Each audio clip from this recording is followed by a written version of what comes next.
Hello, beautiful soul family. Rebecca here, your vibe mentor, bringing you another video on how to raise your vibration so you can live your best life. Let's talk today about assisting the purge of negative energy. Oftentimes, as we go throughout life, we can pick up energy from other people, especially if we are hypersensitive or empathic.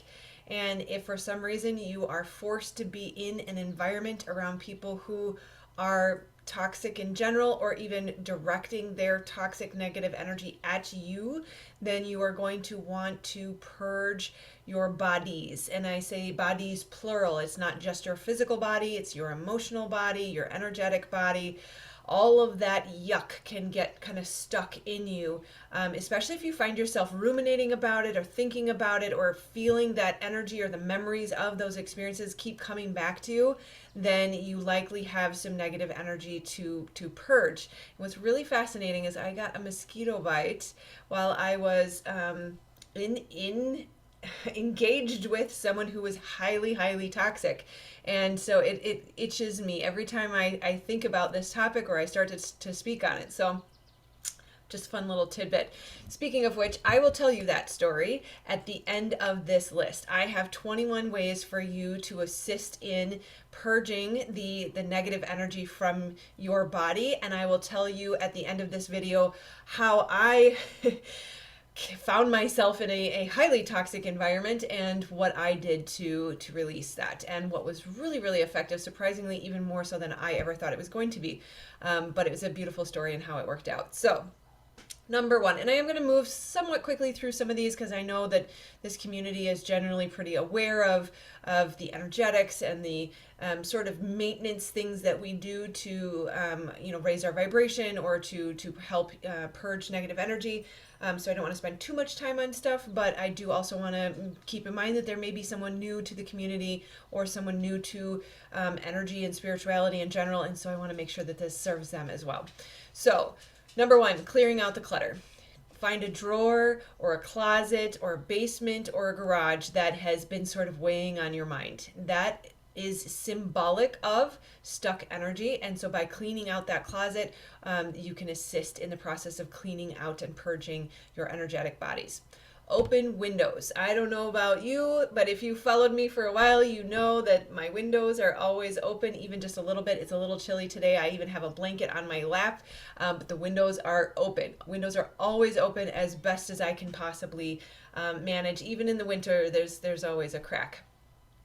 So keeping that flow of energy moving through the house, again, symbolically. So demonstrative action, what that means is to demonstrate your intention, right? It reaffirms and strengthens your intention to cleanse. And so when you can take demonstrative action, you support your intention to cleanse and purge the energy. Not to mention you're bringing in fresh, clean air, which is going to support your physical body as well as mental body and emotional body.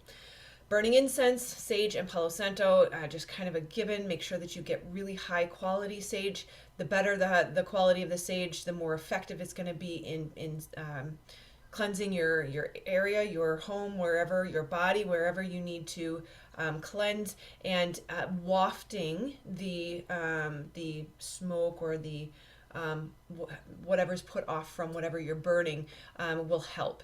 And there are a lot of different incense out there that can assist in energy cleansing. I really prefer sage and Palo Santo. I find them most effective for me.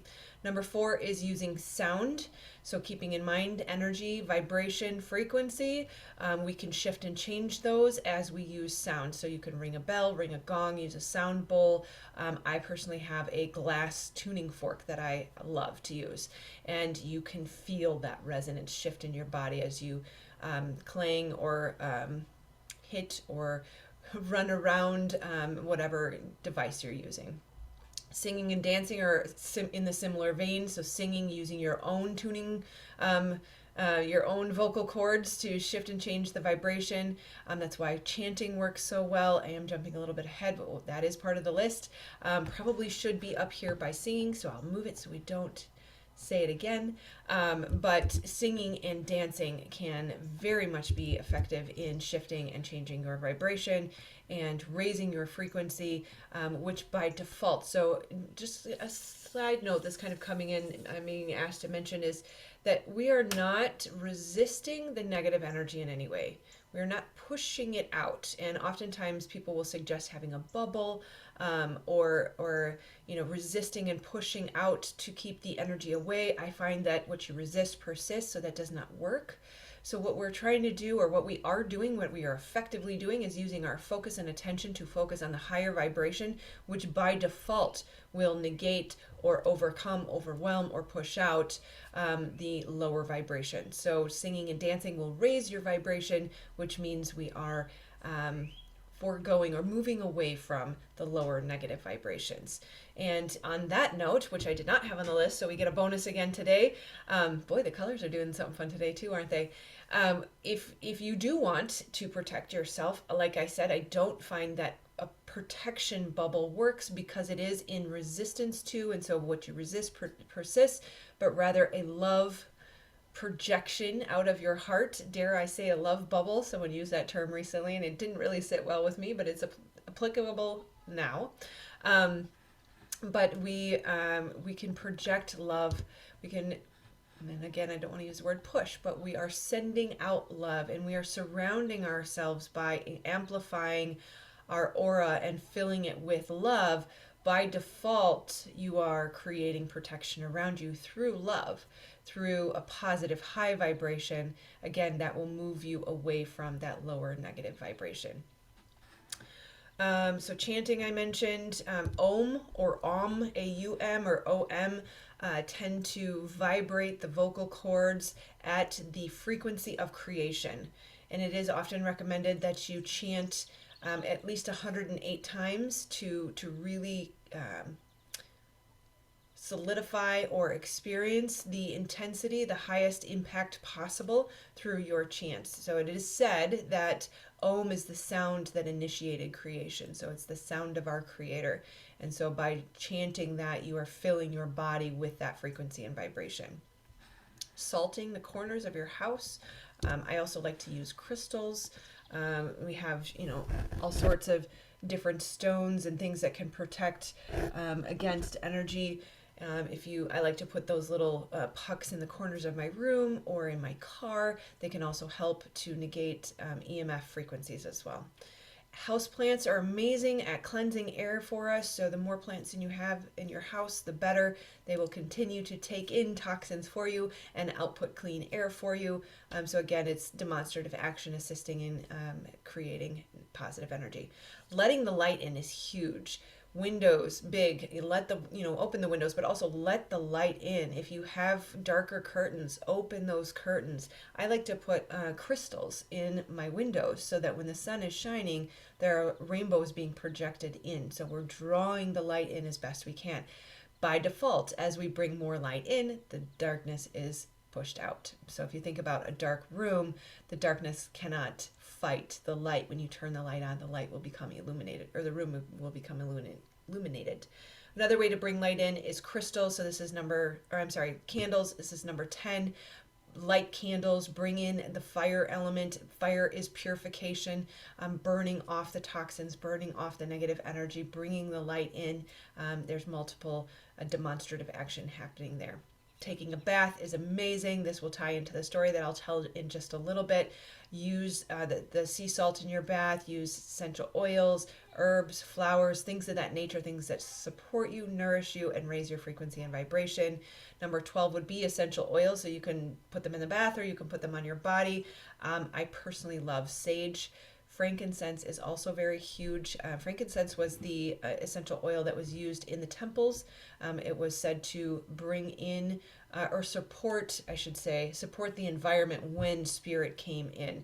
And so there were times when only priests were allowed to use frankincense because it is such a powerful oil. Peppermint and eucalyptus, I really like that minty, very powerful, sometimes overwhelmingly strong sensation of a burning off and a cleansing that happens when you use them. And of course, lemon. Lemon is excellent for cleaning, detoxifying, supporting your body, balancing the pH, all things of that nature. In the vein of taking a bath, you can also take a forest bath. Let Mother Earth heal you. Let the trees and all life around you heal you. Grounding is another huge one. When you put your feet on the ground, Mother Earth gives you positive ions or negative ions, which is a good thing, and helps you heal your body, purge and detox. She will take from you the negative energies and help you ground and balance your positive energy. It's funny to say positive and negative because you actually want negative ions and not positive, but that's a video for another day. Move your body, move the energy, get everything moving so that you can move things through you and out, right? So things like yoga, walking, any type of exercise, as long as it's not done with the intention of hurting yourself or punishing yourself in any way, but rather you run because you have excess energy, and to burn off that excess energy feels great and good, then it's good. If you're running to punish yourself because you feel overweight or because you should or because you haven't, that's not necessarily helpful. So again, make sure your intentions are supportive. Breath work is another huge, amazing, extremely impactful way to purge energy and get things out. Find the source of the challenge, find the belief underneath it, find the element that was triggered within you, find it in the body, breathe into that, and then do some breath work. There's tons of excellent, beautiful, amazing breathwork videos on YouTube, so there is no shortage of guidance on this. Breathwork next to brain spotting, I would say, are the top two most effective ways in healing trauma and releasing things through the body. I would put brain spotting on this list. I did not, because it is something that needs to be facilitated. Although I do have I'll try to link that here, a brain spotting video that I did that you can use on your own, so you get two bonuses today. It is excellent for purging and releasing energy and tapping into the resources of the body, allowing Source to heal you and heal whatever triggers may have been triggered around that negative experience. But again, that is a more complicated topic, which I also have a video explaining brain spotting, so maybe that'll help. I digress from the list again. Number 17, affirmation. So what are you saying to yourself? What are you saying when you speak to yourself? How are you speaking to yourself? It's going to be a huge component of healing whatever negative energy got stuck in you or whatever ruminations may be continuing to haunt you. Really take a very close look at your internal dialogue and make sure that it is supporting you, serving you, loving you. There is absolutely no amount of negative self-talk that is ever necessary or ever helpful. So really make sure that you're using affirmations to fill your heart, mind, body, and soul with positive, supportive, building beliefs and affirmations. Number 18 is smiling. Smiling. Did you know that when you smile, just the smile alone actually releases positive hormones in your body, makes you happy. It turns off the fight or flight mechanism. It tells the vagus nerve that everything is safe and all is well. Also, your smile as well as someone else's smile, that literally the vagus nerve is in charge of turning on or off the fight or flight mechanism. If you walk into a room full of smiling, beautiful people, they will say, "You're safe. It's okay. Don't worry. You can calm down and be at ease." And that literally causes a physiological change in your body, and it will shift your chemistry, which is a big part of your frequency in your body, to a positive, more healthy, supportive, healing, growth, and repair state versus the negative, destructive state of fight or flight, tension, stress, and holding on to negative energy. Number 19, fasting. I'll add that and combine that with number 20, fasting and detoxing. So as you fast, you free up the energy in your body to press out any toxicity, to work on detoxification and moving things through instead of digesting food or so much of our energy. Gosh, I'm not going to quote a percentage, but it was a very high percentage. I want to say close to 60%, even though I just said I wouldn't quote a percentage of our energy goes to digestion. So when you choose to fast, or you maybe do a juice fast or a detox, a water or a liquid detox, I'll say, then you are freeing up the body's resources and energy to focus on healing, growth, and repair versus just digestion. Okay, number 21, and the story I promised you. So, number 21 is energy work. Energy work is something relatively new to me. I would say it's been probably the last 6 months that I've been working with it, and it surprisingly came to me on its own. And this is actually not the first person I've heard say that, now that I think of it, that the energy came to me and started to work through me before I even really understood what energy work was. And when you are doing these demonstrative actions to remove the negative energy from your body, you are working with the energy, whether you realize it or not. So, what happened to me this past weekend was I went to the in law's place up north, and one of the in laws, because of the interesting dynamic between my current or soon to be husband, whatever you want to call it at this point, no, soon to be ex is what I meant, but, anyways, beside the point, not getting into the complexity of that. We have a very healthy relationship. We do things together for the kids. No matter where we are at, it is always going to be important for the kids to have both parents. And so I was invited up to the cabin up north, and one of the in laws, who is only around once a year, had a parent, we'll say, hidden negative feelings towards me, and it's become apparent that that has been an issue for a long time, and only now that we are getting divorced or doing whatever we're doing, that it was uncomfortable for her. And it wasn't just uncomfortable to the point of I'd rather not talk to you, or maybe we'll just, go to our separate places in the room, or maybe we'll just even have a conversation and work it out. It was very triggering for her, and it was something that she could not control, and it was something that would not stop. That it was 3 days of constant attack, and the reasons would shift and change, and none of them were logical, and the response was extremely, extremely exaggerated. I have never seen anything like it in my life, and I will say that it there's a part of me that can separate her from the energy that was coming through her at me. And it's not the first time in my life where I've had someone essentially dislike me for no reason. There were times in my life previously where I would have allowed that to cause me to shrink back. I would have run away. I would have taken on responsibility for it. It would have been my fault. There's something wrong with me. But, and I do believe this is part of the reason why it came at me, is that was a test. That all of the healing that I've been doing and everything that I teach is being tested in that moment to see, will you stand tall? Will you shine your light? Will you be seen? Will you be triggering and be okay with it? Can you? And I literally had the question, as I was willingly and knowingly going into this situation, I had the question pop into my head, can you hold your light through this? This is preparation. And, ooh, goosebumps as I say that. It was a test, and it was a very challenging test, but I am very proud of, I don't want to say proud because I don't like pride, but I will give myself the credit due for standing firm and holding my light and responding lovingly in every situation, no matter what was said. And so we'll kind of stick with the theme of the video. It happened. It was what it was. But after 3-4 days, my body, my heart, mind, soul, my guidance had said, this is enough. It's okay to leave now. And I was so happy to go check into a local hotel. And of course, the universe is always conspiring in our favor. I walked into the hotel. I was like, oh my gosh, I just want a shower. I need to just rinse this off of me. And the beautiful hotel that we stayed in was providing a sage and lemon assortment of body washes, shampoo, conditioner, soap, lotion. It was just beautiful and amazing. And so I took probably the best shower of my life. It was phenomenal.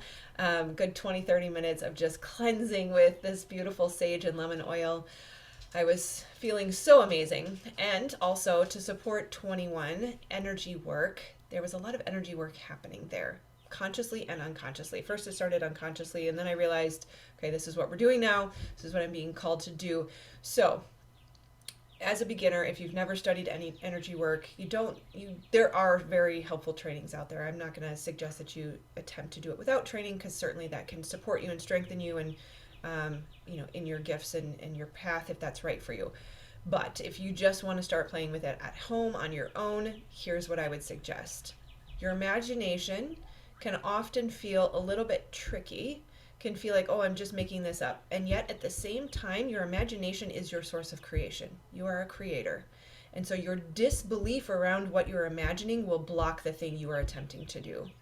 But if you can step into belief that even though I'm using my imagination, I am creating something real, this is how you would use it. You want to imagine the ball of energy, right? In me, I kind of felt like there was this knife in my back. My heart was heavy because it felt personal, right? And yet I knew that that was not mine. So you gather up that energy and you hold it in a ball and you kind of work with it. You're massaging it, you're holding it, you're containing it, you're pulling it out, right? And you're holding it and you're encapsulating it. My kid's father, Robin, likes to tell the story about how a tree will find a foreign entity in it and wall it off, whether it's with sap or, sometimes you see those big knots on trees. It's kind of like scar tissue, where it encapsulates this thing that is not good for it. This is what we're doing in the body. We're doing this energetically, and so we're going to encapsulate this energy, and we're going to move it out of us and send it to the light.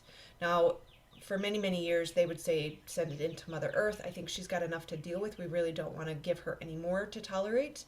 I've also heard of sending it back to where it came from, which I don't think this person needs any more negative energy, so I'm going to take that for her, and we're going to send it to the light, right? And we're just going to keep doing that. And you can tap into some of the memories that come up for you, or whatever the triggers are that come up for you. Find it in the body.